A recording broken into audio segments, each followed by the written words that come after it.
Good afternoon, and today is Monday, January 31st, and it is day 20 of the 60-day legislative session.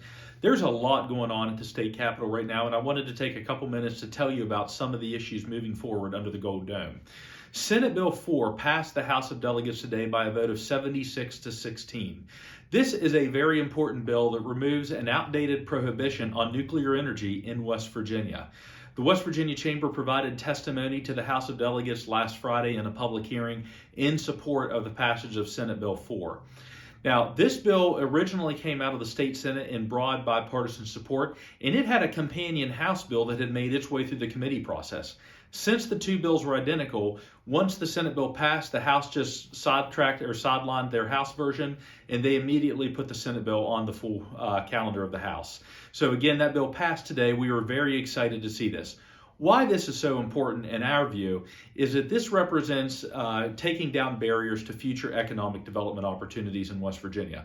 We know that the technology on small modular nuclear reactors is quickly evolving, and we want to make sure that as that technology evolves, that we don't have roadblocks in West Virginia to bringing that technology here and creating more jobs and economic development opportunities. So that bill is actually now on its way to the governor's desk for his signature.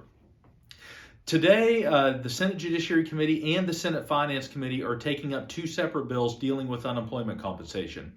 These bills have a number of things they try to achieve, one of which is that it would index the number of weeks of available unemployment benefits to the unemployment rate of the state. The bills also have some provisions in there to try to help match up those on unemployment with current jobs as they open up.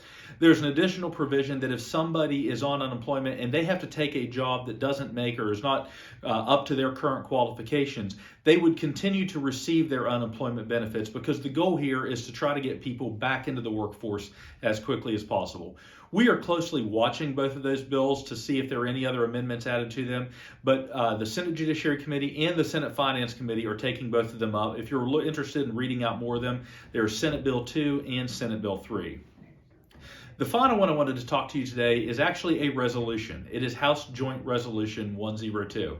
It came out of the House Education Committee last week and is now pending before the House Judiciary Committee. But this is actually a constitutional amendment.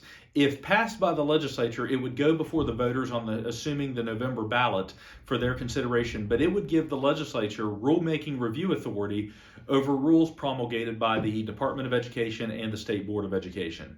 There was a Supreme Court decision in the 80s called the Heckler decision that stated that the legislature did not have rulemaking review authority over education.